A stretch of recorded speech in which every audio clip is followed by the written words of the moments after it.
Right? That's what this is. This is like a gigantic power struggle right now. But this has the potential to, and I think a lot of us have felt like civil war has been coming for probably 20 years now. Yeah. And it's over the last 5 years especially, it's kind of just but it's not taken off. I know some people are like, yeah, but you don't, man. Nobody gets, and those people have no understanding what that means. I know, and to me, it's scary. Tens of millions of people, if not 100 million people, will die. Yeah. I mean, it will make the first Civil War look like Candyland. Yeah.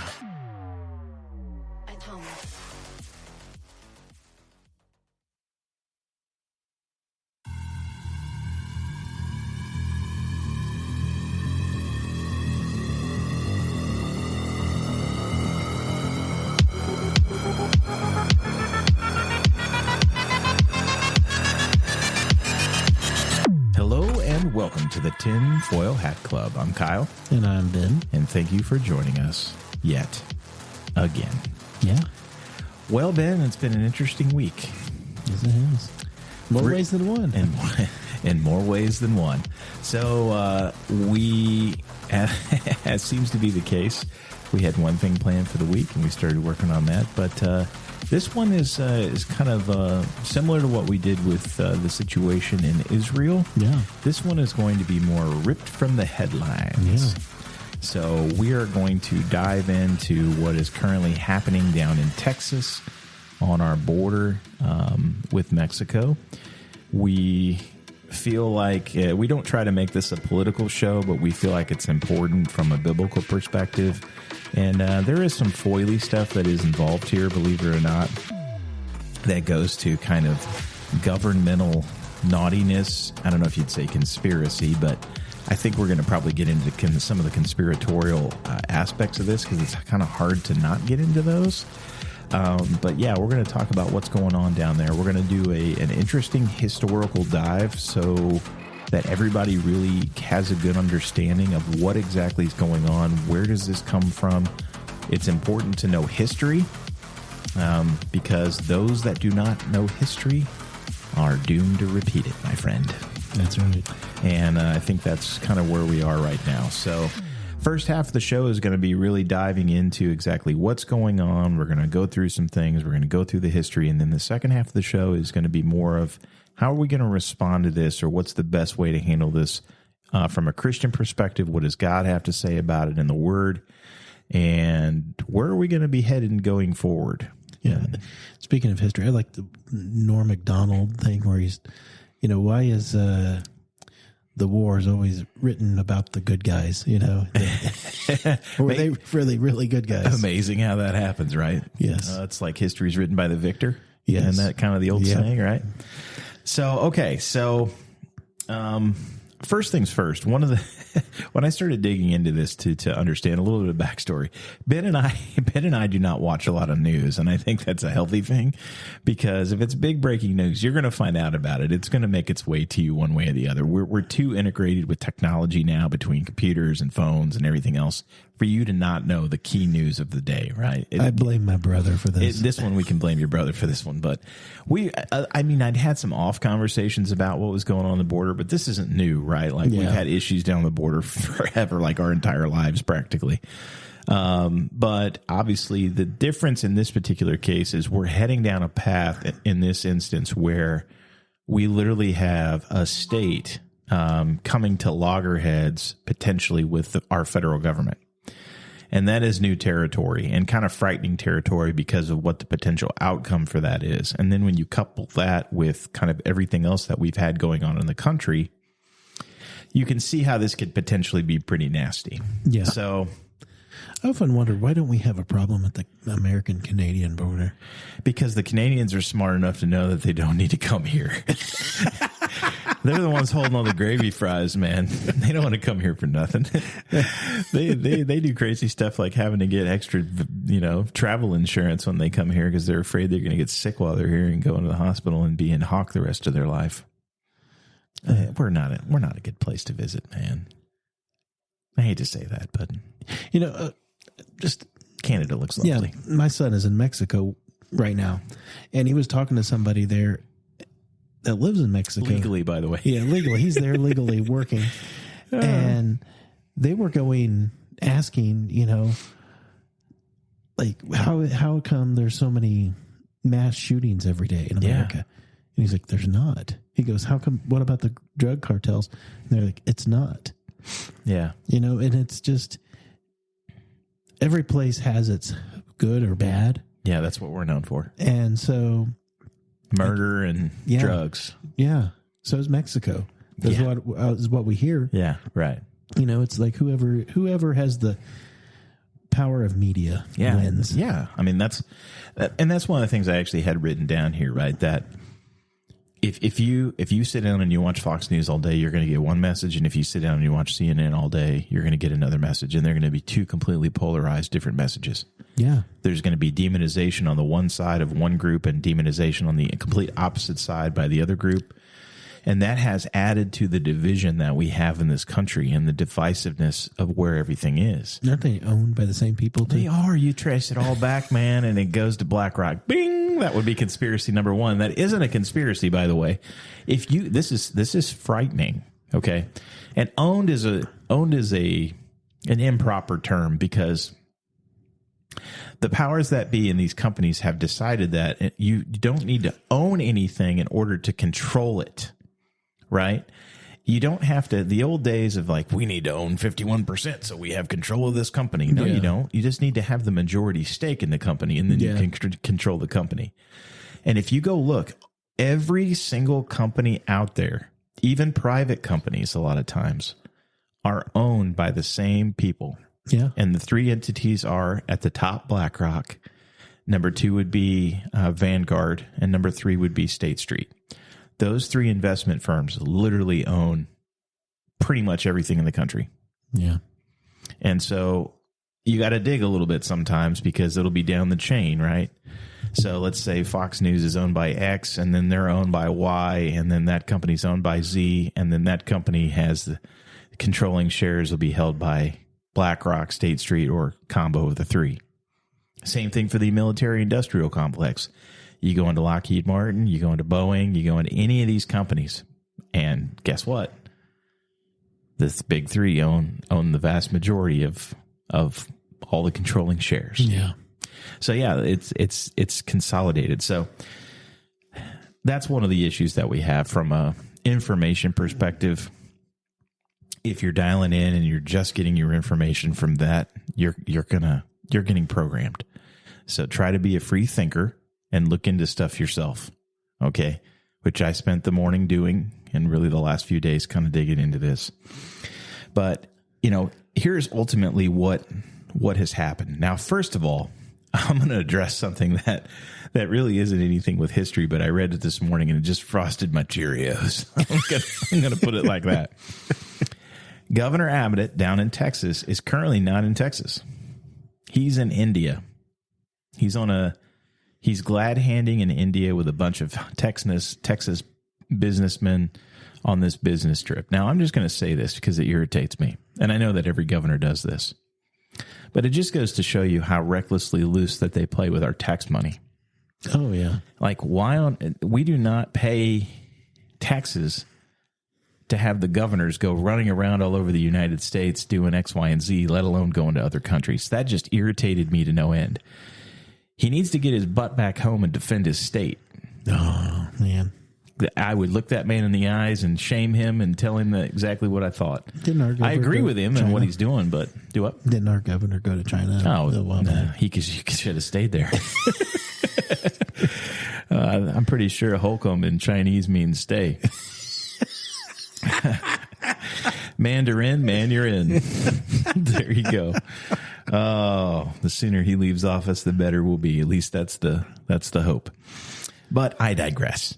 So anyway, that was just something that I saw this morning that really irritated the crap out of me because it's like, that's how fast and loose they play with our tax money now. Oh, yeah. They steal from us and then they use it to do these types of things. So anyway, I digress. We'll keep moving on. So don't get programmed and don't let your governor go to other countries. Oh, my goodness. So everything that is going on down in Texas right now is has been coming and brewing for a long time. The Governor Abbott down there has actually written several letters to the Biden administration. He even hand-delivered one to Biden himself one time when he came to Texas, asking the government for help to help secure the border. Biden has ignored him at every turn. He's made it clear he has no intentions whatsoever of securing the border. He doesn't want to secure the border. He wants to let in every illegal immigrant he can ever get in here for whatever reason. We won't get into that in this particular show because that's not what this is about. Future votes. Probably so. That would be my guess as well. But eventually Abbott's had enough, and he's like, well, if the federal government isn't going to do its job and protect us as a state, then I, by constitutional mandate, have the right to do that, and I'm going to do what the government won't do. So he has stepped in, and he has used the Texas National Guard to put up all the razor wire that you've heard on the news and all this stuff. The Biden administration got huffy about it, and Texas had already petitioned and gotten to the circuit court and had the circuit court say that they could do these things. Okay, so we'll get into how all that works. The Biden administration didn't like it because they felt like he was running roughshod over them, and we can't have that. We got to fix our muscles because we're the federal government, right? So he had probably the Justice Department file on behalf of Homeland Security with the circuit court an emergency injunction to have the circuit court's ruling overturned, or he actually filed an injunction with the Supreme Court. Yeah. Okay, and the Supreme Court is the one that here recently on the 22nd, I do believe, came back and said they're going to overturn the circuit court ruling. The injunction is approved, and he needs to stop and let the border agents in and take down this razor wire. He's defying the order and refuses to do it because he says it's not constitutional. Now, I threw some language out there that people need to understand. So for starters, let's get into the Supreme Court itself and what their ruling was. It wasn't actually like a true, genuine, detailed ruling. That's not how an emergency injunction works. So we're going to go through this, and I'm going to help explain to everybody exactly what you're hearing. So again, this was on January 22nd, Department of Homeland Security versus the state of Texas. And it reads as follows. This is as short as it is. The application to vacate injunction presented to Justice Alito and by him referred to the court is granted.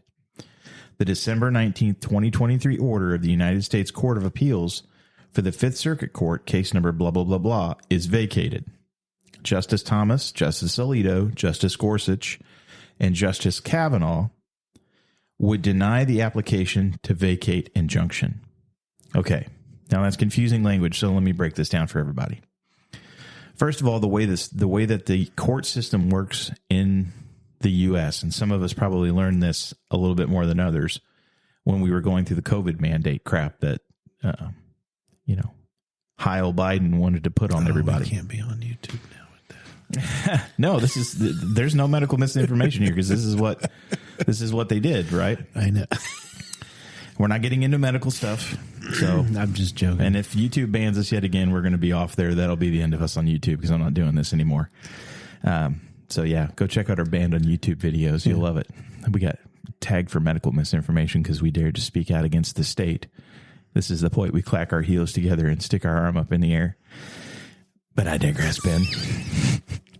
Got something on your lip. Yeah, exactly. So the way that the U.S. court system works is you have a district court level, and then you wind up going to the regional level, which would be the circuit court system. I forget how many circuit courts there are in the United States. I want to say off the hip, maybe 20 something. I could be completely wrong there, so forgive me if I'm off. But Texas actually reports to the Fifth Circuit Court. Yeah. So that's why the Fifth Circuit Court was referenced in this announcement from the Supreme Court. Now, the way it works from there is each of the justices in the Supreme Court reside over 1, 2, maybe 3 circuit courts. Yeah. So anytime there's any kind of injunction or anything that comes from the circuit court, it will be referenced as coming through this particular justice. So in this particular case, Justice Alito is the one that's over the Fifth Circuit Court. So this was sent to him, and then the Supreme Court, all 9 members vote what they want to do with it. And ultimately, 5 of them voted to vacate the order, allowing the Biden administration to say that Abbott had needed to take the National Guard out and let in the Border Patrol so they could take down the Homeland Security team to take down the razor wire. And 4 justices disagreed with that decision. And those justices were actually Alito himself, Justice Thomas, Justice Gorsuch, and Justice Kavanaugh. Yeah. Okay, so those 4 are the ones that disagreed with what the federal government is able to do right now. The other 5 voted for it to shoot down to vacate the order from the circuit court. So that explains that. Now, and usually the ones that dissent, that usually in the future has bigger bearing than what the decision was made. Yeah, this is going to wind up back there in more detail because this was an emergency injunction. So they just have a quick little meeting about it. And they might have a longer meeting about it, but they don't go into a detailed, exponential recap of the decision they're making and exactly who voted what and all this and that, right? Yeah. I mean, you could figure out who voted what because of the way they worded it, but it's not like a normal Supreme Court hearing where you're going to hear the details of a case. People are going to, present both sides, yada, yada, like we did for COVID. Yeah. Okay. Now, so from that, that was January, I believe, 22nd, somewhere there. Governor Abbott released a press release in his newsletter, or a letter to everyone, on the 24th of January. And I have that here and I want to read it. Okay. So this again is from Governor Greg Abbott. The federal government has broken the compact between the United States and the states. The executive branch of the United States has a constitutional duty to enforce federal laws protecting states, including immigration laws on the books right now. President Biden has refused to enforce those laws and has even violated them. The result is that he has smashed records for illegal immigration. Despite having been put on notice in a series of letters, one of which I delivered to him by hand, President Biden has ignored Texas's demand that he perform his constitutional duties. President Biden has violated his oath to faithfully execute immigration laws enacted by Congress. Instead of prosecuting immigrants for the federal crime of illegal entry, President Biden has sent his lawyers into federal courts to sue Texas for taking action to secure the border, which is kind of like what we just read a second ago. President Biden has instructed his agencies to ignore federal statutes that mandate the detention of illegal immigrants. The effect is to illegally allow their en masse parole into the United States. By wasting taxpayer dollars to tear open Texas's border security infrastructure, President Biden has enticed illegal immigrants away from the 28 legal entry points along the state's southern border, bridges where nobody drowns, and into dangerous waters of the Rio Grande, which is the video you said you watched this morning, kind of highlighting that. All right. Under President Biden's lawless border policies, more than 6 million illegal immigrants have crossed our southern border in just 3 years. 6 million in 3 years. That is more than the population of 33 different states in this country. This illegal refusal to protect the states has inflicted unprecedented harm on the people all across the United States. James Madison, Alexander Hamilton, and other visionaries who wrote the U.S. Constitution foresaw that states should not be left to the mercy of a lawless president who does nothing to stop external threats like cartels smuggling millions of illegal immigrants across the border. That is why the framers included both Article 4, Section 4, which promises that the federal government, quote, shall protect each state against invasion, and Article 1, Section 10, Clause 3, which acknowledges the state's sovereign interest in protecting their borders. And then there's a reference to Arizona versus the United States. The failure of the Biden administration to fulfill the duties imposed by Article 4, Section 4 has triggered Article 1, Section 10, Clause 3, which reserves to this state the right of self-defense. For these reasons, I have already declared an invasion under Article 1, Section 10, Clause 3, to invoke Texas's constitutional authority to defend and protect itself. That authority is the supreme law of the land and supersedes any federal statutes to the contrary. The Texas National Guard, the Texas Department of Public Safety, and other Texas personnel are acting on that authority, as well as state law, to secure the Texas border. And it's signed Greg Abbott, governor of Texas. So he basically gave the middle finger to the Biden administration, which understandably so. He makes a very compelling argument there. If the federal government doesn't want to do its job, what is the state supposed to do? Yeah. Because the way that our Constitution was framed, the states ultimately are supposed to have autonomy and the power to do what they need to do to protect themselves, and the federal government only exists to help back them up and help protect them. Yeah. But that's not what's happened in America. Oh, man. So we've allowed the government to usurp the states' rights. In a lot of instances, we've allowed the states to usurp the federal government's rights, because no one in the states should be able to usurp the Constitution. But we have things in place that have allowed that to happen. Yeah. Okay. Now, this is where we get into a little bit of a history lesson, because it's important for everybody to understand where this comes from. And it's kind of sad. I hate what I'm going to share right here, but it is what it is. Now, this literally goes back. This is all going to come down to the National Guard. Okay. And please pray for the National Guard men and women, because they are going to potentially get put into the taffy puller, because what the Biden administration has threatened to do next is to actually take federal control of the National Guard and pull them out and basically order them to stop doing what Governor Abbott is wanting to do. Now, 25 other states, including our state of Indiana, has stated that they stand with Governor Abbott in Texas. And several of those states have said that they're willing to send their own National Guard down there to help. Yeah. We were just talking on the way home from church. We were discussing this. This might get a little foily. And that's okay. Sorry if you're on a roll, but this is what I've got it all written down here. I can get right back on it. The National Guard, this has been ahead since the election. Yeah. And a lot of people don't believe that Biden is the president or it was a fixed election. So you throw that on top of what's going on. And I'm not saying that the Guard believes that, but there could be some that are in the Guard that believe that. So, and I believe that to be true. I believe that people believe that. No, yeah, I know they do. I've come into counter with some of these folks. Yes, and that is the scary thing.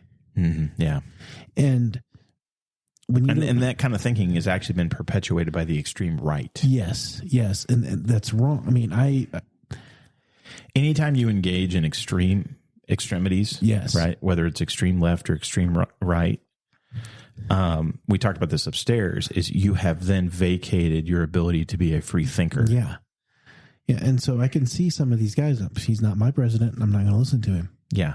Just like they did with Trump. Yeah. And I hope that's true. Yeah. But we never know. Yeah. I mean, this is going to flush out. This could potentially flush out the worst of America. Yeah. You're going to get the extreme. The first thing that it'll flush out, and it probably already has, I've seen a huge convoy. I read on the news, I think there's a big convoy headed down there. Citizens, supposedly in trucks.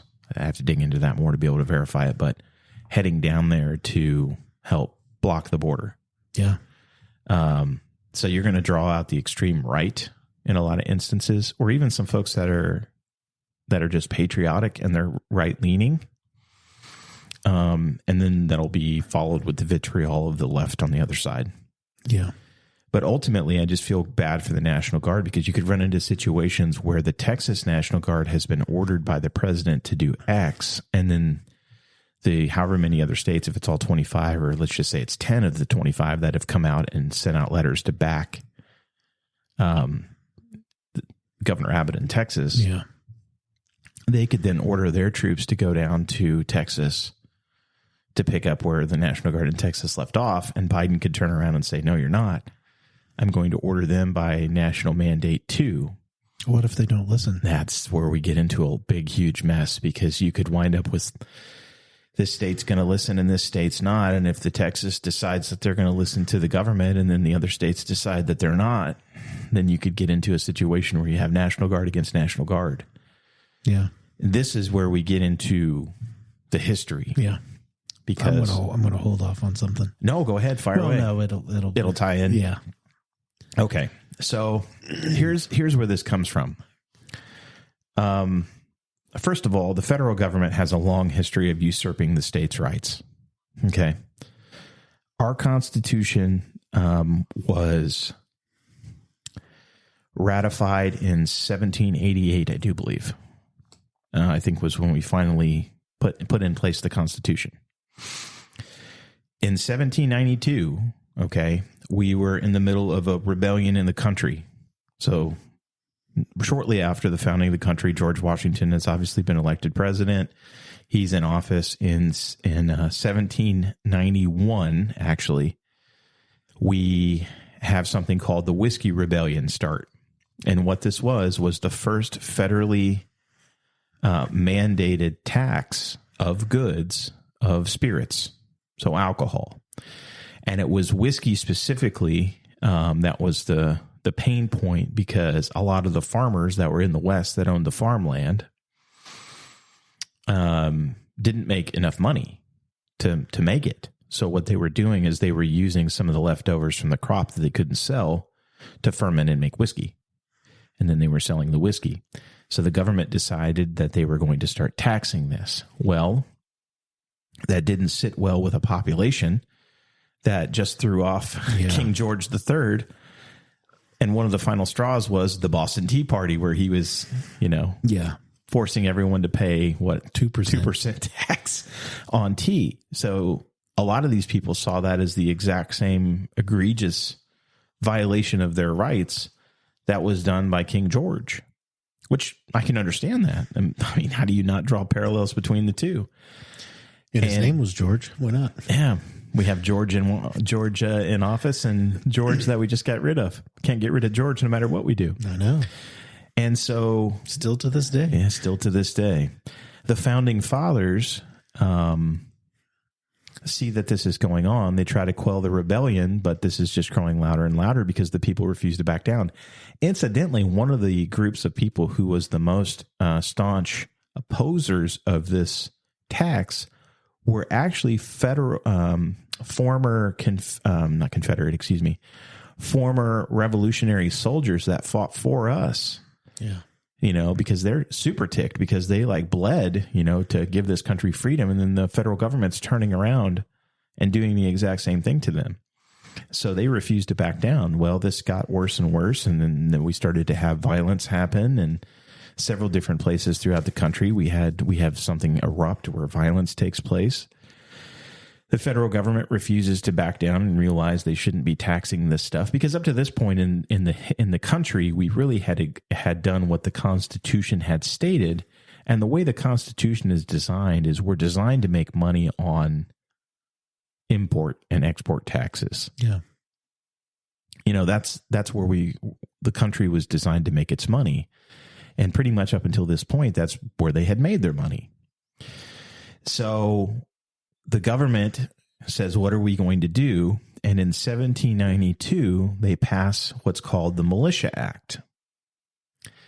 And this was only supposed to be for 2 years. It was going to expire after 2 years. And what it did was it allowed the federal government to call in the militia from every single state and basically federalize the militia so that the federal government could use them to, quote, put down uprisings and rebellion and quell insurrection. Yeah. Okay. In my opinion, and I think you can make a very strong argument for this, this was a direct violation of the Second Amendment. Yeah. The same thing that they literally had just produced a few years prior. 4 years. Okay, so it took the federal government and good old George Washington, who we hold in such high esteem, 4 years to violate their own constitution. Yeah. Okay? Because everybody focuses on the Constitution and the right to bear arms and this and that. But when you actually read the entirety of the Constitution, it actually talks about a militia. And here's the Second Amendment of the Constitution in its entirety, and it's pretty short and sweet. A well-regulated militia being necessary to the security of a free state, the right of the people to keep and bear arms shall not be infringed. You obviously have to have citizenry that has weaponry so that they can form a state militia to keep from the federal government in check from doing exactly what they did. So instead of not using force and listening to the people that they govern, they instead violated the Second Amendment of the Constitution and then allowed the federal government to take control of the state's militia to go and quell the rebellion. So good old George, he tries for 2 years. This actually starts in 1791. The rebellion did. 1792, they passed the Militia Act, and it was good for 2 years. So in 1794, right before the order was going to expire, guess what he does? He uses the act in order to go in and physically, literally shoot and quell the rebellion. Yeah. So that's how we get out of the Whiskey Rebellion. Okay. Now we turn around in 1795 because the order had expired, and we go ahead and we make it a permanent arrangement. Yeah. So that was the Militia Act of 1795. Fast forward to the Civil War, we do an update to the Militia Act, which now allows the federal government to not only do what they had done, which is take over at any time, but now they've said that we can actually do conscriptions as well and force people into the militia and the able-bodied person, and we also allowed Black Americans to help fight the Civil War. Yeah, that's what I was going to say earlier. I mean, Civil War pretty much started, national troops were marching through one state to get to another state. What would you do? Yeah. We'll be back after a quick break.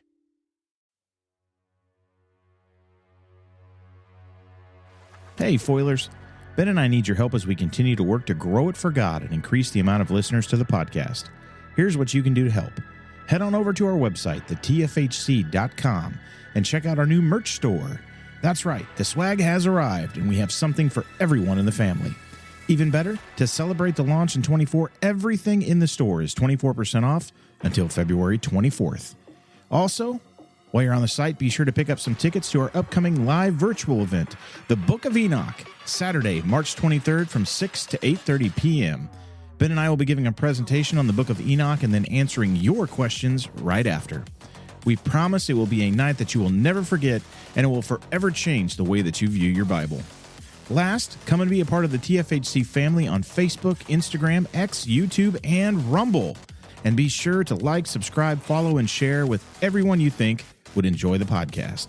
Thanks to each of you for all your love and support. Now, back to the show.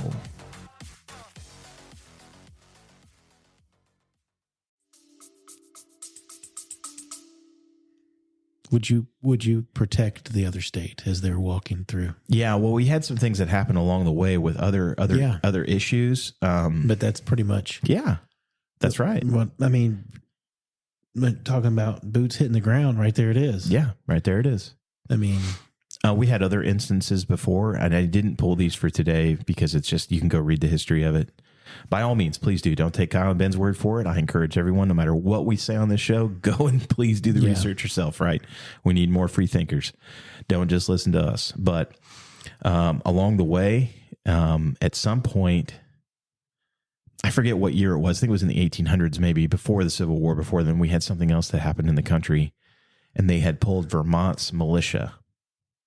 And we're in Pennsylvania, maybe, or somewhere else. I forget. And there was like a fight between Vermont and the federal government because the governor of Vermont went, no, it's not constitutional that you take our militia and go do what you want to do with it. You need to have them come back here. Yeah. So anyway, we fast forward. So we go through the Civil War. That was one of the first steps. So that was the Militia Act of 1862, where we do the conscriptions and all this stuff in Black Americans. And then we move up to the big dog, which is the Militia Act of 1903. Now, the 1900s, the turn of the century, was a really big turning point for us as a country, and not in a positive way. The Militia Act of 1903 continued the same line of egregious nature and kicked the can down the road and really set the framework for what would become what we know now as the National Guard. Yeah. They even make sure that they don't call the guardsmen and women militia. They call them troops to try to get around the Second Amendment. That's why we have the situation that we do now, where the federal government can try to claim, ignorance and say that, well, we're not ordering your militia to go here or there. We're ordering the National Guard, the troops, to go here and there. Yeah. So long story short, we've set up a situation where the federal government can run roughshod over the states, which is Biden has every quote unquote legal right to do, because we have laws on the books that say that he can, even though in my mind those laws aren't legal because they violate the Constitution. Yeah. So, now if you're in a militia, you're a nut. That's right. Now, why would we do that? Because we always joke about specifically the Michigan militia. Yeah. Right? They're the ones that typically get the most vitriol, I think. Yeah, you're a gun-toting lunatic redneck nut job. Yeah. That everybody thinks you're just crazy and you want to start a war. Yeah. Well, of course we did that. We don't want to have a state militia. We want to have the National Guard because the federal government can control the National Guard per the books anytime they want. Now, the other thing that happened in the 1900s that we should have put our foot down and not allowed, and this all ties together because it shows the egregious nature of our government and how much they have violated us and violated the Constitution and violated our freedom and violated our finances and violated our lives. I could go on for hours on all the things that they've done and laws that they've passed and everything else. But I'm not going to do that. But I am going to focus on one thing, and that is the 16th Amendment. So in 1913, they ratified the 16th Amendment, which allowed them for the first time, the federal government, to take income tax. Yeah. Prior to that, we had, again, all the way up to this point, we had existed on import-export tax and then a few excise taxes here and there on goods, which we shouldn't have been doing in the first place because that wasn't constitutional either, but we were doing it, but that wasn't good enough. And this really goes back to the Civil War a few years prior, because in order to fund the war effort against the South, they started collecting income tax. Yeah. Well, the federal government got a taste of the drug and they couldn't help themselves anymore. It was the gateway drug, right? Yeah. It literally was. It's like their first hit of cocaine. Yeah. So they start to collect income tax. Civil War goes away. It goes away for a while, and they're like, man, that was too good. I want more drugs. Yeah. So they decide to go ahead and make it official. And by the time, I think it was proposed in like 1908, and by the time it was ratified, it was 1913. And you can see, I got a chart that'll show you, our income clearly went through the moon. And now today, we have 97 federal taxes. Yeah. Before we had, I don't even know how many, probably not even 10. And now we have 97. And what you see when you look at this graph is the most income tax that someone was going to pay, the richest person in America would pay 7%, and the vast majority of us would pay 1%. That was the payroll tax. And even at that level, the amount of money that they got shot through the moon, right? Oh, yeah. I mean, it makes sense. So then we get through and we have World War I happen. So the federal government goes, oh, we're at war. We need to do what we did to you during the Civil War. We need more money. So then it shoots up to like 80% right? And then the war ends and it comes back down, but it doesn't come back anywhere near the 1 and 7%. It was like 50%, 60%, I forget, but high, right? And then we go through the Great Depression and it goes down for a little while, right? And then World War II happens and like, sweet. Yeah. Another opportunity to screw the Americans. And it shoots way up again into like the 90-some percentile in tax. Yeah. And then World War II ends and it comes back down, but it doesn't come back down to where it was before. No. Right. And then we kind of maintain until we get to today, and you can see it kind of trailing up. Reagan wanted to take it back to 7. Yeah, we kind of talked about this at lunch. And I believe it is the Laffer curve, the Laffer economics, where you go look at this and the whole concept is you can't tax people into prosperity. Yeah. It's happened 0 times in history. Yeah. You cannot tax people into prosperity. Okay. 7% is kind of the magic number. Your wife said so today at lunch, and she's dead on right. When you don't tax people, everybody thrives. Yeah. Because people spend money and they naturally give it into the system, and you just produce better outcome. Okay. But ultimately, that's not what they're about. They're about control. This is about, yeah, I know. What a shocker. Right? That's what this is. This is like a gigantic power struggle right now. But this has the potential to, and I think a lot of us have felt like civil war has been coming for probably 20 years now. Yeah. And it's over the last 5 years, especially, it's kind of just But it's not taken off. I know some people are like, yeah, but You don't, man. Nobody gets, and those people have no understanding what that means. I know. And to me, it's scary. Tens of millions of people, if not 100 million people, will die. Yeah. Yeah. I mean, it will make the first Civil War look like Candyland. Yeah. And the other thing too is, it's not just like a civil war. It's literally like Civil War and Revolutionary War mixed together. Yeah.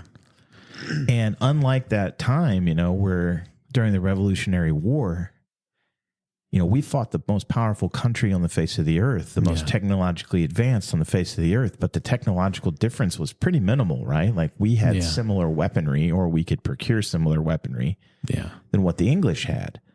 Dude, it's not even close now. I know. And that's one of the reasons it's not close at all, is because they've violated the Second Amendment.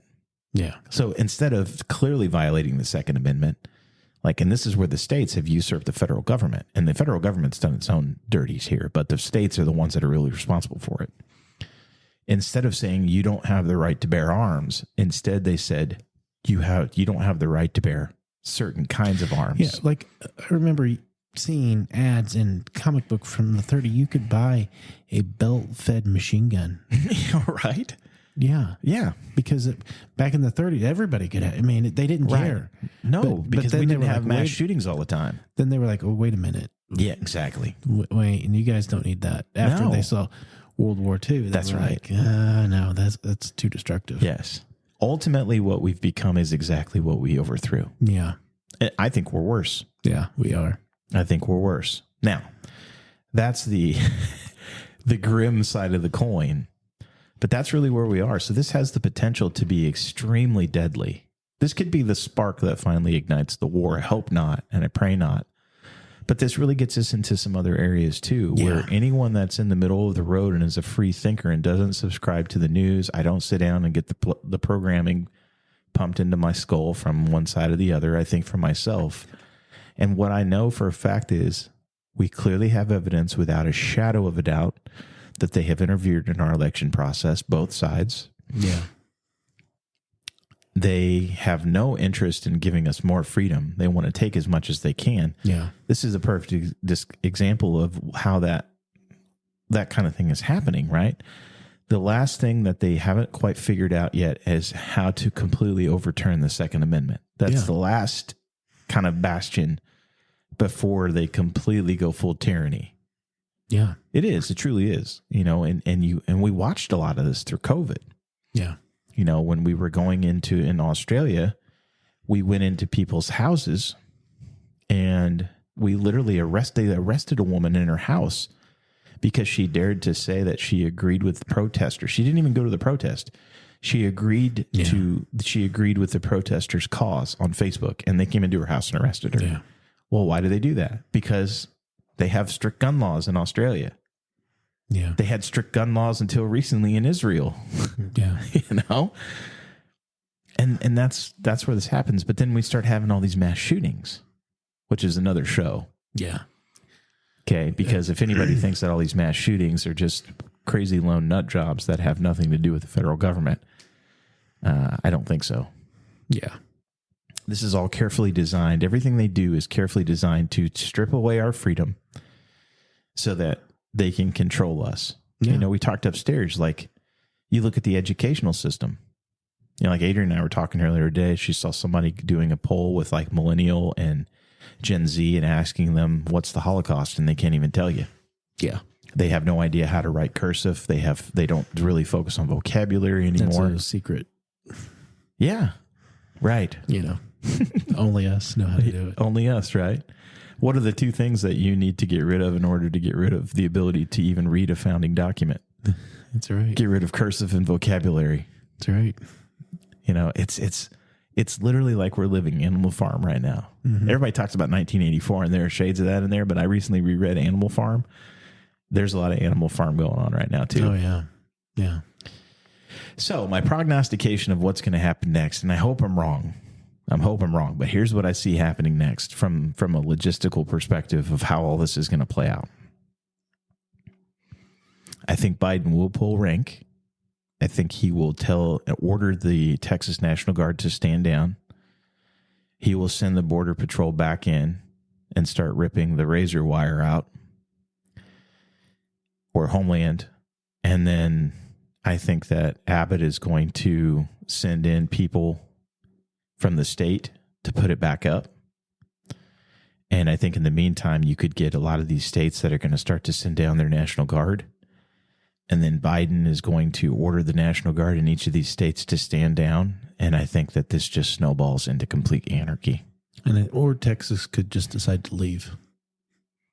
Oh, leave the union. Leave the union.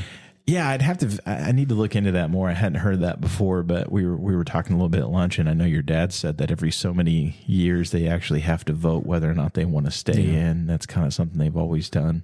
Yeah. But it's not that simple. If they leave, they leave. Yeah, but it's not that simple because I know. They're on, what do they do for power? Everything is contained in Texas.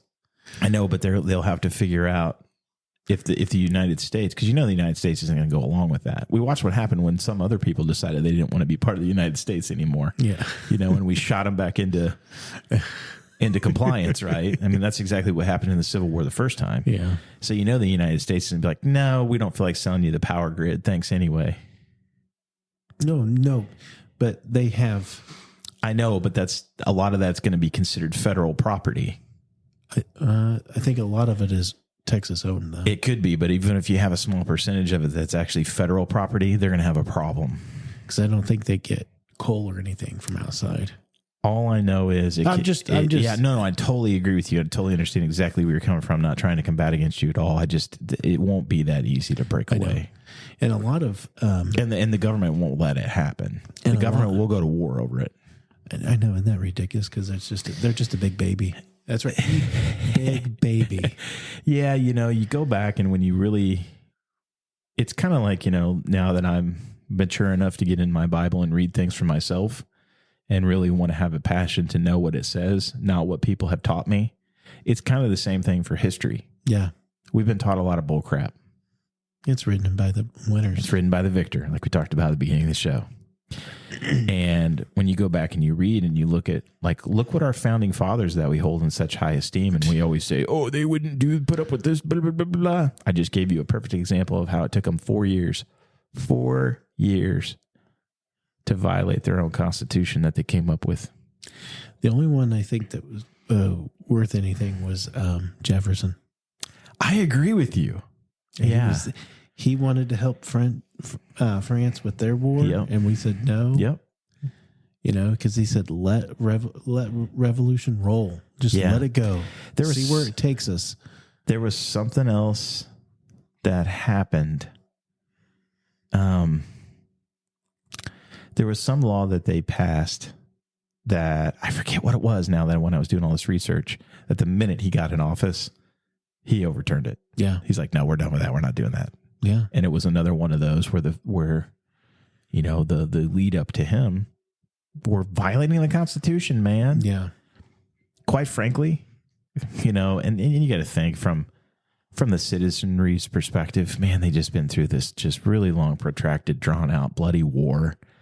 They had their sons and in some cases, daughters and fathers and uncles and brothers all shot up and killed. And, They didn't want to go back to war with the same people that they held in such high esteem as war heroes. Yeah. But quite frankly, we should have drug Washington out and shot him. Yeah. Yep. We should have. We shouldn't have put up with that. And the minute he wanted to force taxes on people that weren't in the Constitution, no, bro. Yeah. I think a lot of that was with Hamilton because he was his right-hand man. That's another one that we hold in high esteem. And No, he's a dog. Don't. He's a total dog. I don't. If you Just go read your history. And our favorite thing to watch is the John Adams thing. Yeah, I love that show. And it really shows how dirty Hamilton was. We were watching The Unexplained the other day, and it was talking about the duel between him and Aaron Burr. Oh, yeah. Because Burr shot him and killed him. They had a duel basically just because they didn't like each other. Yeah. Burr basically challenged him to a duel, and Hamilton brought the pistols. Okay. And I guess what would be done historically, at least at this point in history, is when you would have a pistol duel, you would both deliberately miss you would aim high. Yeah. Just to say that you did it, and then you resolved your issues and then you moved on. And the legend is that Hamilton shot high and Burr was like, "Nah, I'm going to shoot you, bro," and put a bullet in him and killed him. He died a few days later. Yeah. Well, it was Hamilton that brought the pistols to the duel, because I guess one party would bring both pistols and then they would inspect them or whatever. And I forget who got a hold of these pistols, but they started investigating and looking at the pistols. And what they found was that one of the pistols was actually rigged to have a hair trigger to get the shot off just a hair faster. And that was the one that Hamilton had. So they're speculating that he actually had every intention of shooting Burr, just as like Burr had every intention of shooting him. Yeah. And he basically choked the pony when he pulled it out and accidentally discharged the firearm because of the hair trigger before he got it level. Huh. And Burr was like, "Sorry for you, Broheem." Yeah. And threw one through him. Just think if we still settled things that way. And we'd be better off. Which leads us to the second part of the discussion, which is probably not a good thing for me to say. And this leads to the Christianity part of the discussion, right? And in a lot of ways, the more important part of the discussion. And I know that seems crazy. Now, I want to say this. Being a Christian doesn't mean you stick your head in the sand and you don't know what's going on in the world. Yeah. It doesn't mean that at all. And it also doesn't mean that you don't respond to certain things. But I think one of the things that you and I had talked about as Christian men who ultimately, all of these things, while bad, and we need to understand what's going on and are serious, all of these things are earthly things. Yeah. Right? We have to remember that at the end of the day, it's the principalities and powers of darkness that we talk about on this show that are always behind this stuff. All right. Nothing would make Satan happier than watching 50 million people die. Oh, yeah. That is a good day at the office. And think about how many Americans are lost. Completely lost. And that's the thing. It's the death is one thing, but it's the lost for eternity is the other. That's what he's after, right? That's what he wants. He wants your soul. He doesn't actually want your soul. He wants to watch your soul or know that your soul is going to burn with him forever. In the eternal fire. In the eternal fire that never ends, where the worm does not die. That's right. That's another show. It was. Go back and read that. And go back and listen to that show. So there you go. So I was earlier this week, I was talking to somebody just about what was going on. And I was like, if it happens, I said, you don't need a lot of guns. You just need a gun and you could probably pick one up. That's right. As long as if you got Aaron Burr shot, you got two pistols.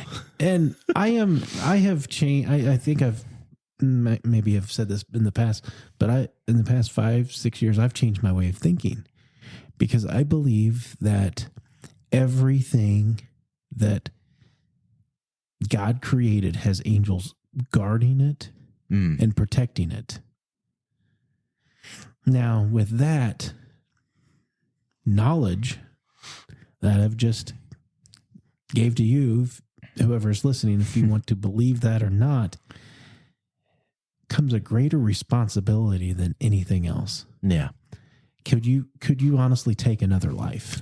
I could, yes. Now, Is that right, though? could you, and I'm just going out and like how I'm picturing this is like, I'm picturing anarchy is what it would come down to. Yeah. I mean, we've talked about this before on the show, so there's a lot that goes into this discussion. Yeah. That's why we wanted to save it for the second half of the show. There's really two components to this. There's the component of, I think a lot of us have known that it sure seems like on our current path and trend line, civil war in this country is inevitable. Yeah. Unfortunately, I hate to say that, and it pains me to say that. But anyone who's a warmonger is an idiot because you don't understand what that looks like. No one does. Yeah. And if you were just to drive across this country and talk to random people, no, it's not. Like, Civil war? So, like, I am not by any means wanting to fight my neighbor. No, I don't want to have to take up arms against my fellow countrymen. I know. It's horrible. But it's what we've been fed and pumped for years. Yeah, we're going to have to. Yeah, divisiveness, hatred towards each other. It's almost like you hurt my feelings. I should be able to hurt you. Yeah. And eventually, you get to the point where that's going to play out for real because people have been indoctrinated into that thinking. Oh, and even the police dress militarily. Yeah. Oh, yeah. I mean, it's everything we've done has drug us to this point. Yeah. You and I were talking where Ben and I are going to be guests on another podcast in February here, coming up in a few weeks. And the other podcast is they're English. Yeah. And it's going to be interesting. The topic we're going to discuss is aliens, but inevitably through that discussion, there's no way that we're not going to get on the topic of the federal government, I think. Yeah. Because everybody knows that we're the hotbed for the research of this stuff. And anyway, that's a whole nother thing. But it'll be interesting to see what their take of our country is. It'll probably be similar to what you talked about earlier, I would guess. But it could be interesting for them to hear what we think of our own country. Yeah. And we always talk like the country. I love you. You said this. You love the country. I love the country. I consider myself to be a patriot. What I don't love is our federal government. Yeah. I think they're the single most evil entity on the face of the earth, quite possibly ever. And that's saying something. Yeah. Now, that's fine with a lot of history and a lot of things in the Bible that we can agree that are really bad. But we're definitely evil as far as a government. And when you have an evil government like that, it's just a matter of time before it destroys itself. Yeah. Which is scriptural, right? Yeah. And this is where we get into some of the scripture of it. And I read this today in church, and it's 2 Chronicles 7:14, which is, if my people who are called by my name will humble themselves and pray and seek my face and turn from their wicked ways, then I will hear from heaven and I will forgive their sin and will heal their land. And most people only read the first part. They don't read the last part of it. About healing their land? And turning away, yeah. Turning away. If you don't turn from your sin. No, because that's exactly where I was going with this next. You're hitting the nail on the head. What you can read from that is, if you don't do this, you're gonna be destroyed. Yeah. Because it's already happening, right? Yeah. The connotation of this text right here is, your country's going down in the tubes, isn't it? Yeah. Because of your wickedness. Yeah. So if you decide as a people that you want to turn away from your wickedness and turn back to me, I'll heal your land. Yeah. But if you don't, you're going to be destroyed. Yeah. That's exactly what this is saying. And that's where we are, to a T. And I think it's happening because we claim to be God. Like, God bless America, God bless the USA, whatever. I'll be honest, I don't like those songs. See, I think that there was a time where that was true, because when I go back and I look at the Revolutionary War, you can clearly, in my opinion, see the hand of providence that was with that were with our founding fathers when they actually were fighting off the English, who was also evil. Yeah, they were wicked and evil, to create this country. Yeah, and just like God does, I think He probably saw that this day could potentially come. And I think He was giving us a chance to try to make something positive of it. But like we are literally, it's like a roller coaster ride. and we're at the top of the hill and we're cresting the hill and getting ready to come down. Yeah. And we're on the beginning where before it's completely picked up speed, but we're on the downhill part of the hill. Yeah. And I think we've just kicked over the top and we're starting to pick up speed, and it's going to pick up fast. Yeah. And this is the same exact thing that we can watch. Every major society through history Yeah. has gone through this cycle. And when they go through this cycle, they get destroyed. Yeah. It's true. You know, you can take any empire you want. Maybe they lived longer than we did, but it's literally only taken us not even 300 years. Yeah. People are greedy, especially when you throw in Prince of Powers and power, Oh, yeah, totally. People from outside of our realm. Yeah.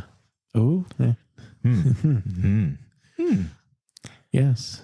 Could be the High Council. Could be Yeah. a lot of angelic work. And who are you going to listen to? Molech, Baal. Yeah, that's what we're doing, right? Yeah. Do we not? Do we not have abortion rampant? And we fight over abortion like it's a table knife. Yeah. I mean, it's ridiculous to me.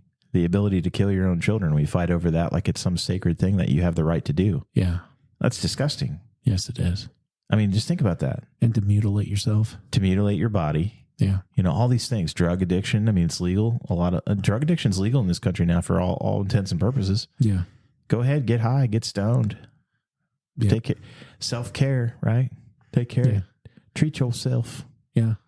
As long as you don't hurt anybody else. Yeah, right. Which you ultimately always do. Yeah. And we're a nation built around wickedness, Yeah. selfishness. And that's exactly what we have become. And because of that, we are now going to pay the price for it. And just like all the stories in the Bible, it's not just the wicked that pay. Yeah. The Christians pay for it too. Yeah. Yeah.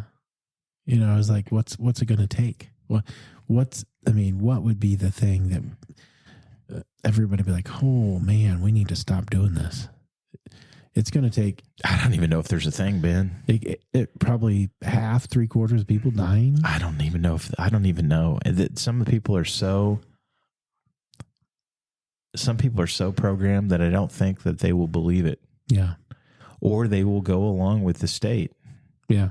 They'll go along with the government. Yeah. No doubt about it.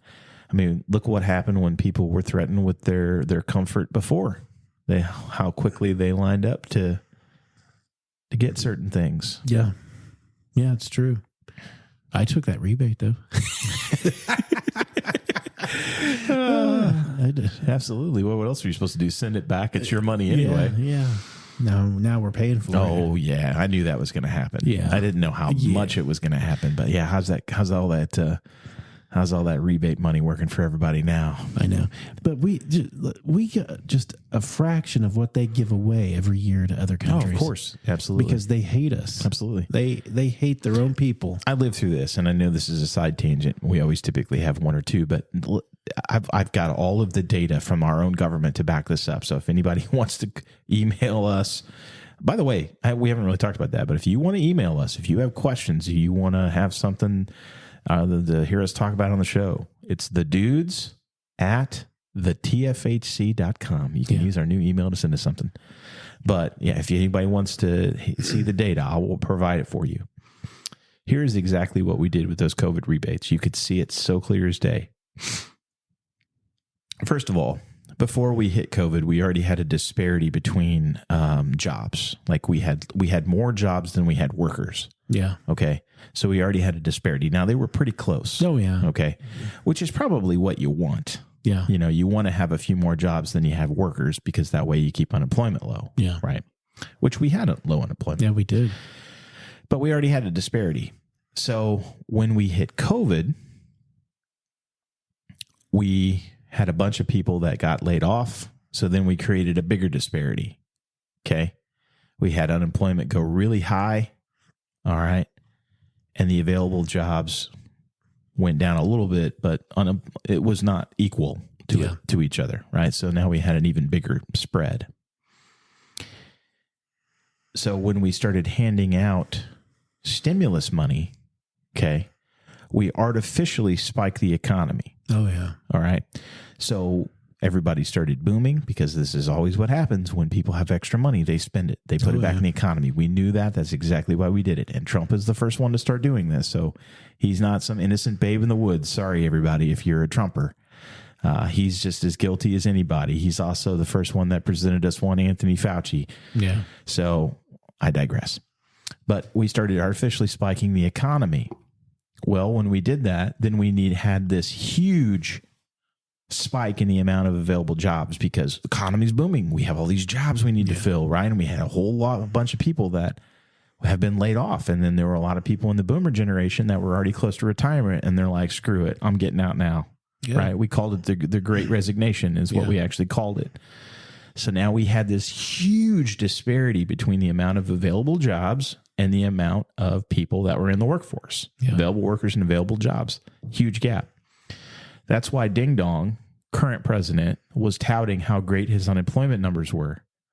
Well, yeah, dude, your unemployment numbers are through the floor because we just had a bunch of people leave the workforce and you've artificially spiked the economy and created all these jobs. So, yeah, you've artificially made an unemployment low. You idiot. That's what happens. Yeah. So the minute we shut off the stimulus tap, guess what happened? We crashed again. Oh, yeah. Right?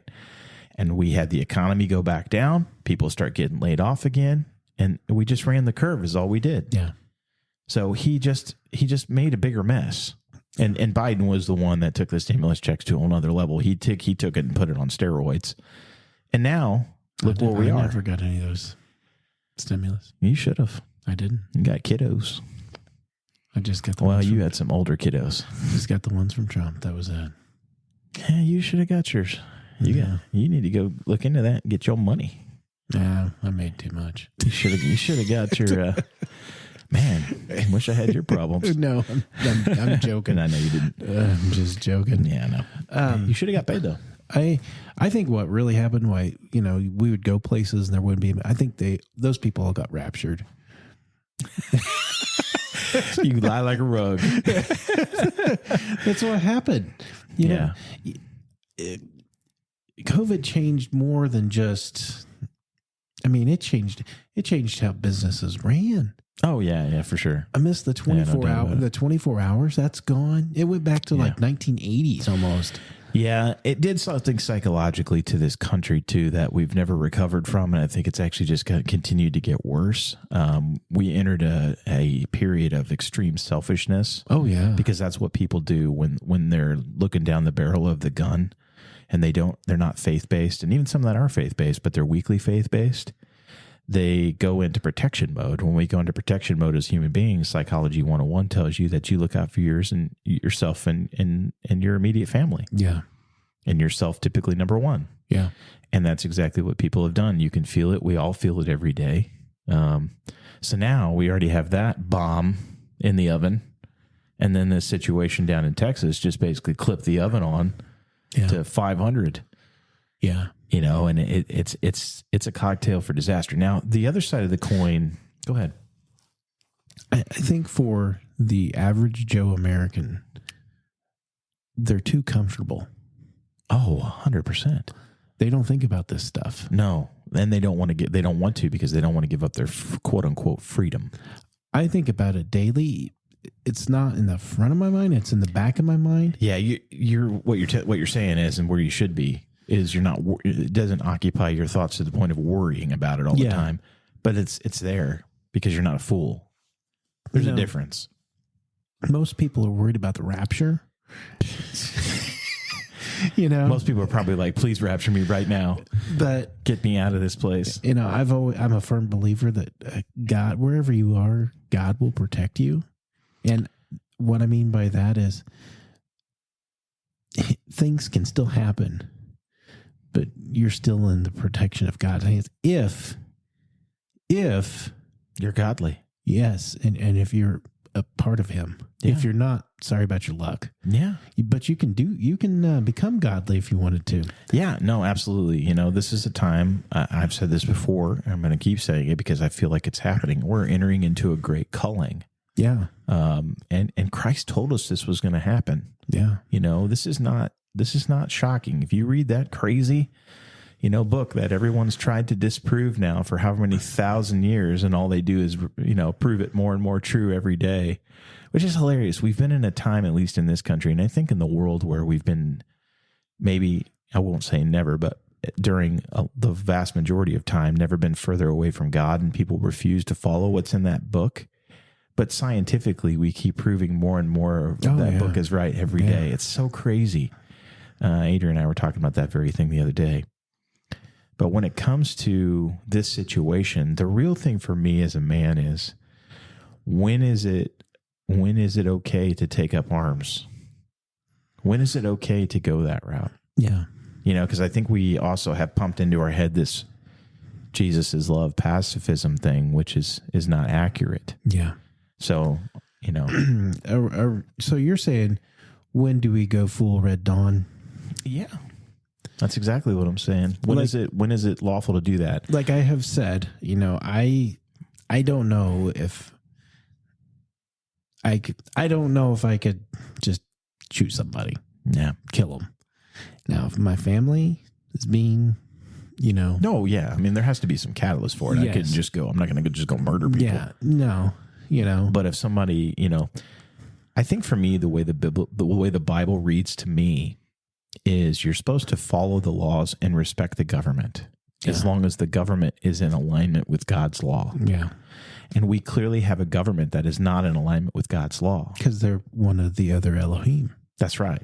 We have aligned with those darkness, those powers and darkness, the principalities.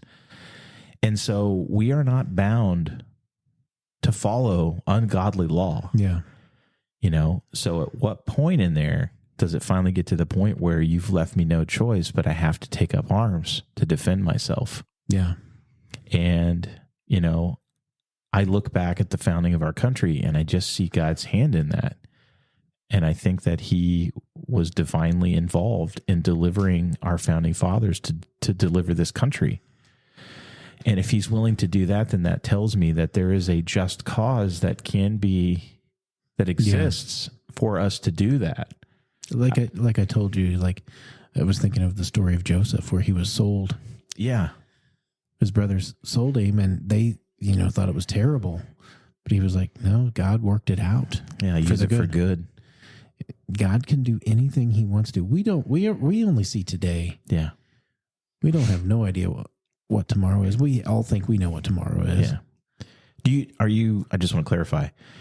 Are you saying through that God was not for what was happening, and maybe was not for our founding fathers when they had the revolution, but decided to go ahead and use the situation for good?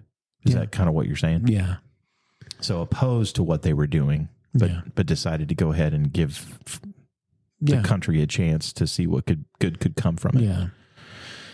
Now that gives a whole nother spin, than what I was, from the aspect of where I was coming from. And I don't know that.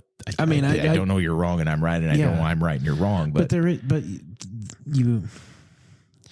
now you kind of question all the stories that they told about Washington during war too.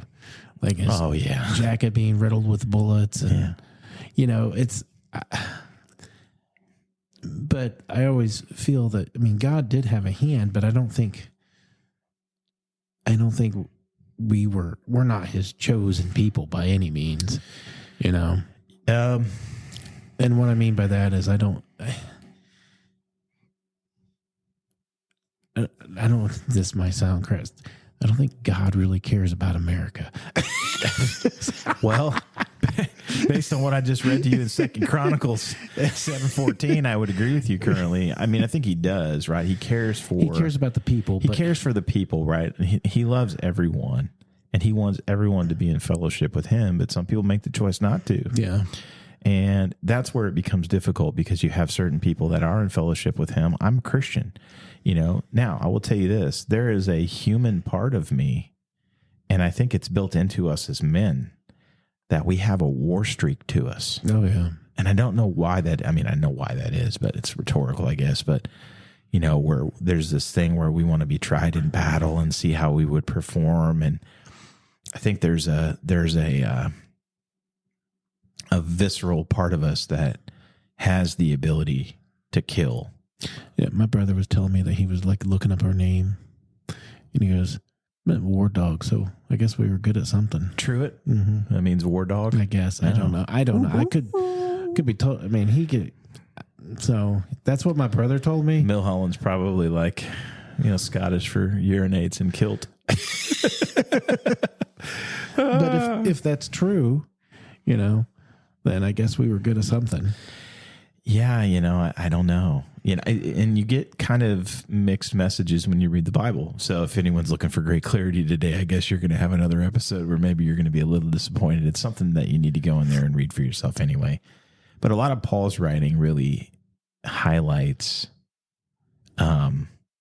more of the pacifism side. But he did tell us to take on the full armor of God. But but that's against the spiritual side. Yes. Not necessarily from the war, like physical war against other humans' perspective. Yeah. It's more of a spiritual thing. So if you're fighting spiritual war, shouldn't you win physically war? Yeah. See, now that's an interesting element too. Like because all this conversation is predicated around defense. Yeah. Right. Now, I would definitely, if you're going to get into a civil war, you can't just be defensive. You're going to have to be offensive, right? I'm like, you're going to lose if you're just going to be defensive. Yeah. So you have to eventually go into an offensive mindset at some point during certain times. So, and again, where is the line there? Where is it okay to take up arms? That's the thing, because ultimately for me, I see all this stuff happening in the physical world, but in the spiritual world, I care about that more, right? Yeah. I care about my soul and my family's soul more than I care about our physical well-being. Yeah. You know what I mean? Because I'm playing the long game here. Yeah. As we all should be. But I also don't think that God calls us to extreme pacifism. However, I am going to read some verses that would make you think, based on some writing in the Bible, that that's actually what we're called to do. Now, you could see what maybe some of the context here is to pick this out, but Romans 12:19 says, "Beloved, never avenge yourselves, but leave it to the wrath of God, for it is written, 'Vengeance is mine, I will repay,' says the Lord." But then in the Old Testament, I think you see more of a other side of the coin. Like, you're in Ecclesiastes, you can see that Solomon says there's a time to love and a time to hate, a time for war and a time for peace. So clearly he's saying that there are times where, you're going to have war. And then Christ in Matthew 24:6, this is where it gets more prophetic, where it's like we can't be surprised by what's coming. "You'll hear of wars and rumors of wars, but see to it that you are not alarmed. Such things must happen, but the end is still to come." And all of these things that we're experiencing are what Christ would refer to as the birth pains. Yeah. Right? Matthew chapter 5, verse 41. "And if a soldier forces you to carry his pack 1 mile, carry it for 2. Yeah. And that's not in any other, it's not an NIV. That's a CJB exclusive. Yes, it is. Yeah, because it doesn't say soldier. No. It says if someone. Yes. Now, isn't that crazy? So that's probably coming from the standpoint of, think of the time, Roman occupation, right? Yeah. And he's basically saying if a Roman soldier tells you to carry his pack, then you should kind of turn the other cheek, carry it too. Yeah. Yeah. Yeah, I don't know. That's kind of an individual, and I read some of this too, that it seems like individual scenarios, right? But he did tell them to sell their cloak and buy a sword. I was just thinking the same exact thing. So yes, one of the last things that Christ told them was to sell their stuff and buy swords. Yeah. Now, why would he do that? For defense. For defense, right? So anyone that comes from the standpoint of that Jesus is a pacifist, it doesn't fit. Yeah. I think his teaching is you should always go the route of pacifism first. But if you have to defend yourself. Yeah, man, you can't let someone just take your life. You know why he put healed Malchus's ear Oh, no. after Peter cut it off? Yeah. Because Peter struck a high priest's relative, and that would have been death. So there needed to be no, the word just escaped my mind. No harm to this person? No proof that there was any harm. Oh, wow. Huh. That's fascinating. So again, just for clarity for everybody in the audience, you're talking about the situation in the Garden of Gethsemane where they finally have come. Judas has come to sell him out. Yeah. And gives him the kiss. Yeah. They go to arrest him, and then Peter pulls the sword out and chops the ear off. And he was trying to cut his head. Probably so, yeah. Either way, Jesus. How I imagine it. How I imagine it. It wasn't like, it was kind of like a crowd, and he just kind of hacked, and that's how I imagine it. But yeah, he put it back on, so there was no proof that he could be tried with him. Wow, that's kind of fascinating. Yeah. Where is it? It's kind of a mixture of the Gospels, right? Where you get the name of the guy and who he was. Yeah. Or is that extra biblical? It's actually in one of them. Yeah, I think you got to kind of combo pack the stories together in order to get all the details. So defending is okay. Yeah. And again, though, like if you get into, like, let's say we, not by our choosing, but we're forced into a situation of civil war, right? And you're in a situation where, someone is coming to arrest you and your family. What do you do? Yeah. I've had dreams where there's tanks rolling down my street. Yeesh. Your dreams scare me. You and Adrian both. Oh, my goodness. Yeah. I just hope they're dreams. Now, I also think that you can choose the route of pure pacifism and even giving your life. I think you'll have a great reward for that. Oh, yeah.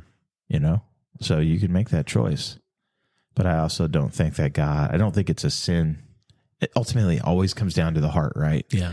Like if you in your heart don't want to do something, I don't want to have to do this, but you guys are forcing me. I have no choice. God knows your heart in that moment. Yeah. And he knows theirs. And the likelihood is theirs is filled with wickedness and yours is not. Yeah. They would be the ones judged, not you. Yeah. I mean, that's the way I would come out of that. Yeah. But I tell you what it does. All of it puts us in an absolutely hellish situation. Yeah, it does.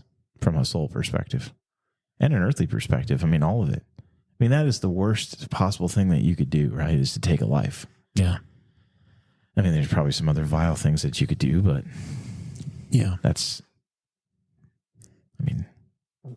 always say that both sides of the Civil War were praying to God. Oh, yeah. Oh, we have crazy stories like, was it Bella Wood? Oh, yeah. In World War I, where they literally stopped fighting the Germans and the Americans stopped, or the French, or I think, or whoever it was. Yeah, and they had Christmas or something. Yeah, they literally sing Holy Night together on Christmas. Yeah. And literally like spend time with each other and then go back to their foxholes and kill each other. Why? What? You know what they should have done? They should have just walked away and went, you know what? Why don't you government officials line up and shoot each other? Yeah. And they need to do more like they used to do back in the days of war, like bring your champion, we'll bring our champion, and we'll solve everything right here so we don't have to kill a bunch of guys. Yeah, when you're reading about David and Bathsheba, it says when the time for the kings to go off to war. Yeah. And it was usually the kings that they ended up fighting each other, and then whoever lost, that's who you served. Yeah. But he stayed behind and hooked up with Bathsheba. Yeah. Pretty much. And sent Uriah to the front lines to die. Yeah. Yeah.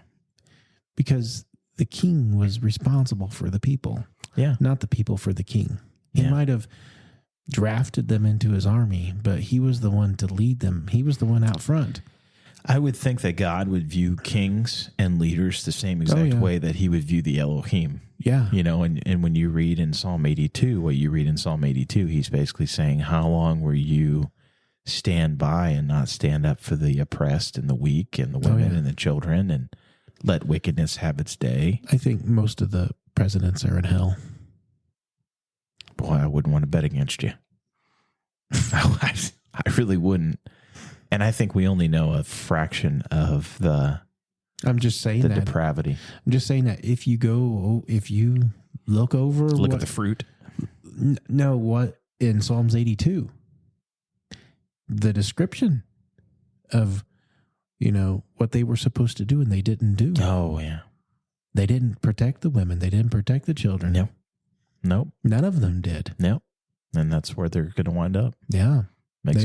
You will die like mortals. Yep. Yep. And in the eternal fire. In the eternal fire. There you go. Some of you might, how could I say that? But think about that. I think, and you can go back, like, that's the thing that's the craziest to me about all this, is we can see the evil nature of our government. Yeah. Nobody argues that. Like, even if you, I mean, there are some that obviously are extremely indoctrinated and you're never going to reach them. They are the ones that you dust your feet off and you move on to the next town because they're a lost cause. Don't cast your pearls before the swine. Yeah.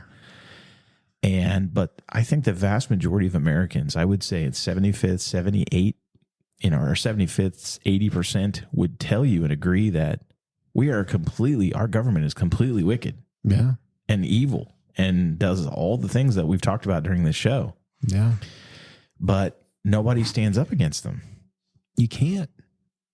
I know, because you can, but what it would take is everybody standing up. Yeah.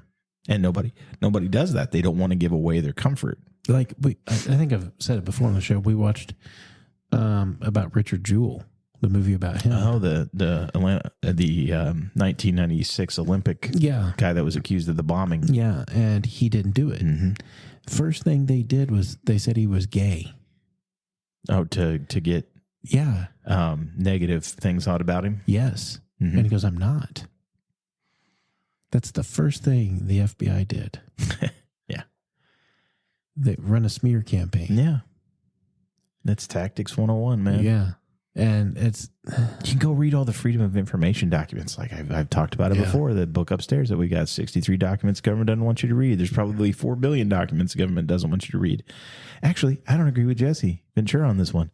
It's 63 documents the government doesn't care if you read, because they're like, what are you going to do about it? You ain't done nothing yet. Yeah. We told you exactly what we did. We outlined our wickedness. Here it is right here, clear in words, what we did, how wicked we are. Yeah. And if this is what we're telling you or allowing you to know about, how much wicked are we in the things that you don't know about? Yet we do nothing. Yeah. And this goes back decades and decades and probably centuries. I personally had a situation where something happened.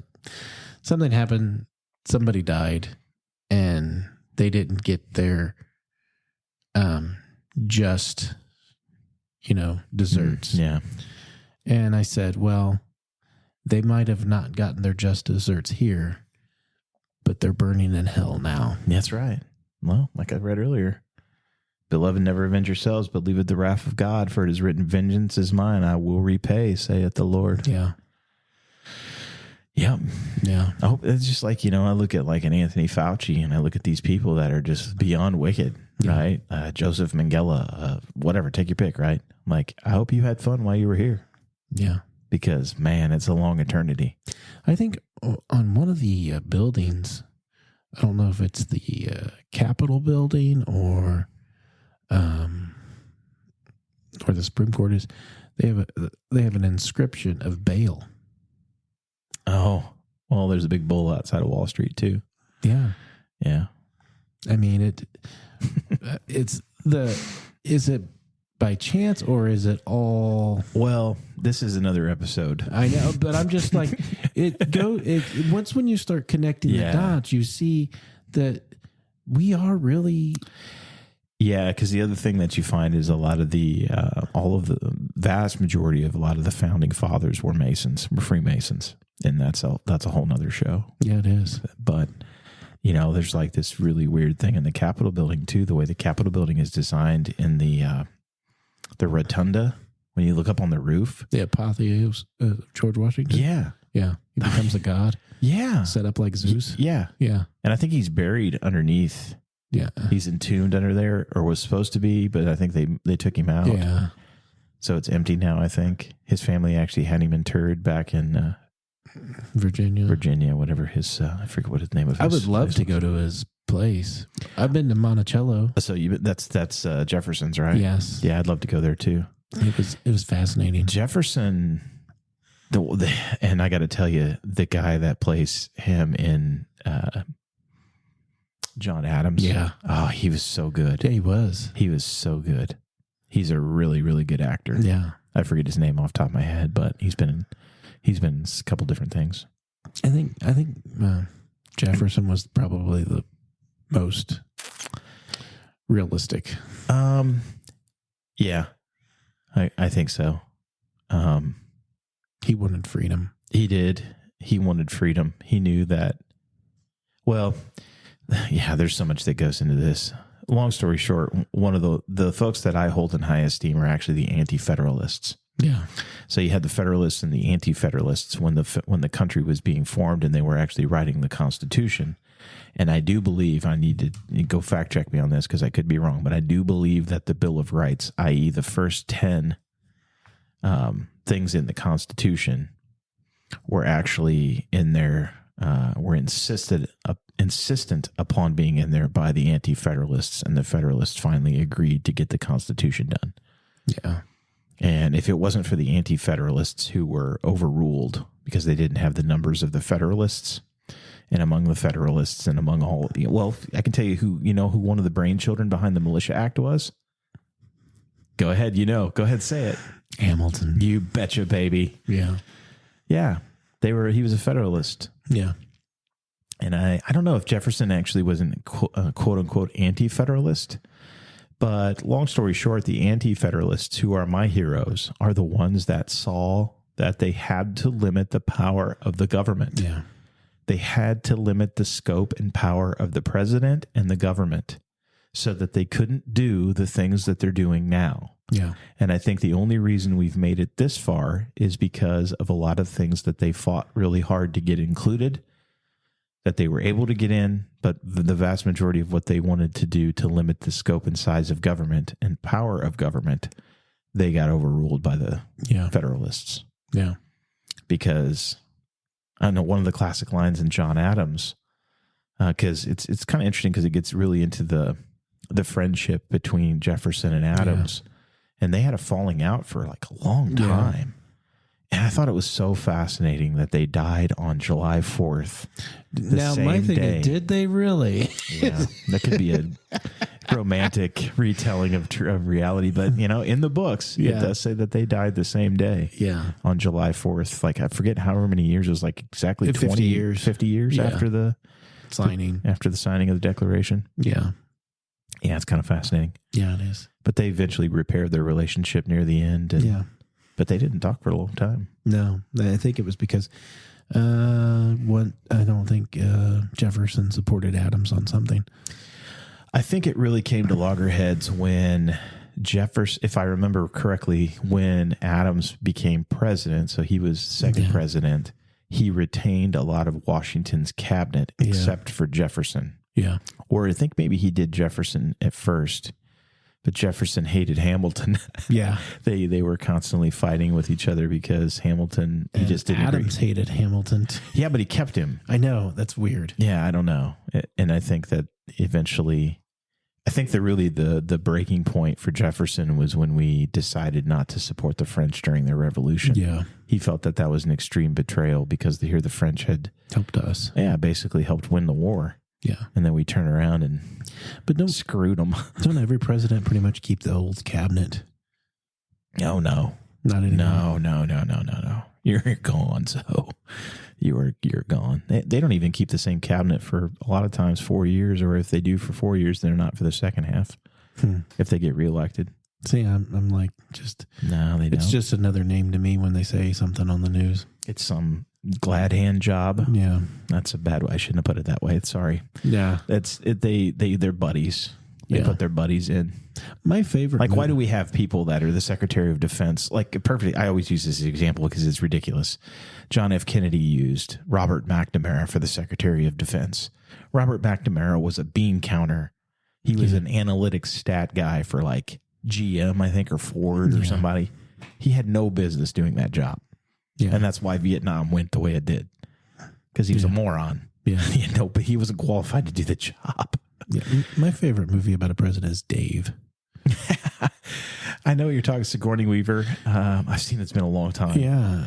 Where like the body double or somebody becomes but he winds up becoming like really popular. Yeah. Because he's like a man of the people.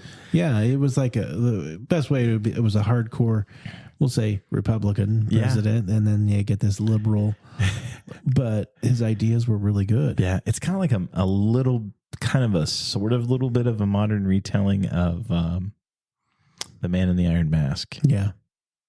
Kind of similar flavor, which is also really good. Yeah, it is. But I like those movies because there's still, I like Dave because it's still, maybe good can happen. And I think that's what a lot of Americans believe. Some good still can happen. Yeah. No matter how bad it gets, we still hope something happens, good wise. I like The American President. I don't know if I've seen that one. So that's Michael Douglas. Okay, no, and Annette Bening. I haven't seen that one. And Rob Reiner, who I can't stand. He's I love his movies though. Yeah, I know. I love his movies too. But dude, he's liberal. There's not enough bricks and not a deep enough lake. Wow, that's not a good thing to say. I should have said that, but forgive me, Lord. But which I find this interesting. I was talking to a buddy that was at work, and he said the only way Biden gets reelected is with a war. Yeah, this is where we get into the tinfoil hat club conspiracy zone, right? So there's been discussions that one of the things that the end game here is to actually not have an election this year. Yeah. I don't know how we accomplish that. I mean, we'd have to be in complete anarchy, but look where we are. Yeah. And if we really are where I said we were, okay, and I hope I'm wrong. I don't want to be right? Yeah. This falls into the same camp as the rapture and the eternal fire and all these things that, I hope I'm wrong, but I know I'm not. In this case, I don't know that I'm not, but in the biblical case, I know what I can read. Yeah. And I know what the Bible says. In this case, we don't know what the future holds, but if I'm right about where we are on the roller coaster ride, this is going to start happening fast. Because you figure 25 states are backing Texas. And that's the 25 now. Yeah. When you look at the map, it will be more. Oh, yeah. And that's the curious thing we started to talk about upstairs a little bit. We didn't get into a lot is the way that this country is broken up. The vast majority of states are actually red states. Yeah.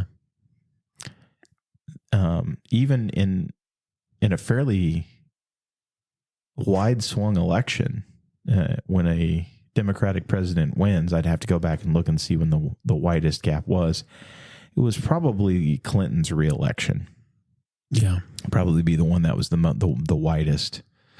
You still have the vast majority of the country that are red states. So if they're red states, more than likely they're probably controlled by red governors, right? Yeah. The Republican governors. Those governors will align together behind party. Yeah. And they will probably pledge, fealty, for lack of a better term, to Texas. Yeah. So unlike North and South, what a mess. It would be pretty much coasts. Yes. Coasts against the rest. You'd have New York. You'd basically have the Northeast. Yeah. West Coast, some in the middle. Where's Area 51? Are they a blue state or red state? Nevada is typically a red state, I do believe. Oh, well, I don't know. If they break out whatever's in Area 51. Oh, you mean like if we go to Civil War and then we get technologically? Yeah. So we start flying around in the UFOs that we have out there. Yeah. We'll save that for our podcast that we're going to do a co podcast with. So yeah, that's what I mean. I'm thinking all of the technological stuff that the government has that they say they don't have. There was like a picture I showed my wife. I was like, like somebody said, what is that, a UFO? And I looked at it. I'm like, that looks like the stealth bomber. Yeah. What do you think? She goes, looks like an arrow to me because the way the chemtrails were going behind it. Right. Yeah. Oh, I think I saw this. And I was Yeah, like, that looks like just the stealth bomber to me. Doesn't look like a UFO. No, it's whatever we have. Yeah. We're creating Delta wing aircraft now. I know. It is So, crazy. It is. It's totally weird. But, we've been reverse engineering alien stuff for however many years now in my book. That video I sent you about the SR-71 engine, I found that fascinating. Crazy. I know. Yeah, that's fascinating stuff. And that's technology that we had back in like the 50s and 60s. I know. And then they used a metal that I never heard. It was like, where'd they get that? Yeah, where'd they get that idea from? Supposedly now they have the... we're getting the weeds now, but... That's okay. We made it to an hour 38. We behaved well this week, so we can have a little tinfoil time. The TR-3B, yeah, the Black Manta, I think is what they call it. Okay. And that is the pizza, the black triangle. Yeah. Supposedly, they have not been able to replicate true anti-gravity, like fully. Like we're seeing with some of these Gravity videos. doesn't exist, so. Yeah, we don't even know what it is. And like we know what it does, but we don't know what it is, right? Like nobody knows what gravity really is. They know what it does, but they don't know what it is. But we cannot manipulate gravity to the degree that some of these craft that we see are manipulating gravity. Yeah. But this TR-3B, I guess what it does is it superheats using nuclear reaction.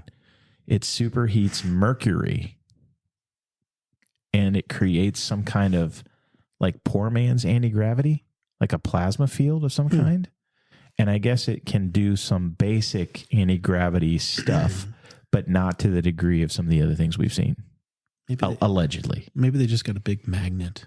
It worked for the roller coasters again. Yeah. That's what we started to do with some of those, the maglev stuff. Yeah. That's like the French... The bullet train in France that they've had they built it when we were kids in the 80s. I want to say I think that's all maglev. We were coming home from Brownsburg the other night, and there was a semi hauling a monorail. Really? Yeah. So did you see the picture of the semi hauling the B-1 bomber? Yeah. It's like, I don't know how long it was. Ridiculous. I'm like, why didn't you fly the thing? Maybe it was out of gas. They took the wings off. I don't know. Yeah. Needed to go to the filling station. So anyway. Or is battery powered? Yeah, probably. Batteries are bad. Yeah. It's like when the weather got really cold. All the electric cars were stranded because the battery efficiency just basically goes to zero. Yeah. You can't make it up, man. I know. But I guess to put a bow on the show here, so we can wrap it up, is at the end of the day, I wish we had good things to prognosticate here, but they're not. No, they're all bad. The Bible tells us things are going to get worse. We do need to pray. Yeah, we do. I think we do need to pray. We need to pray for people. We need to pray as much as it may pain us. We need to pray for our elected officials. We need to pray for those people we don't agree with. Pray for those people we don't agree with. Pray for them to have clarity and pray for them to come around. And ultimately, just know that God's in charge at the end of the day. And it's never been more important. I think this is a perfect place to end the show. Now, more than ever in the history of America, is it time to get right with Christ. Yeah.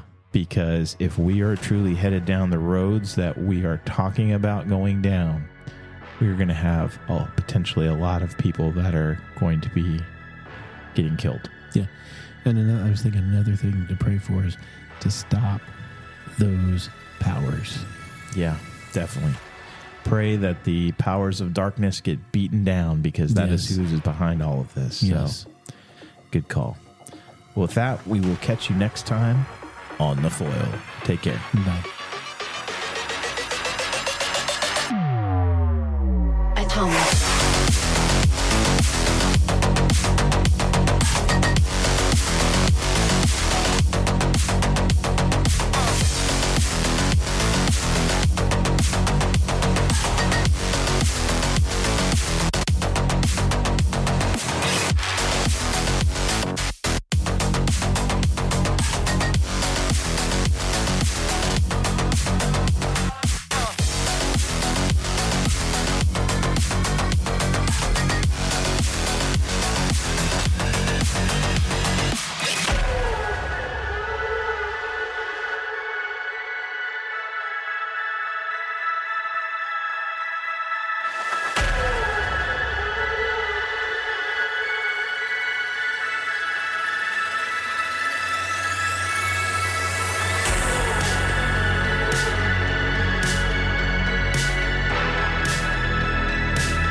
tongue.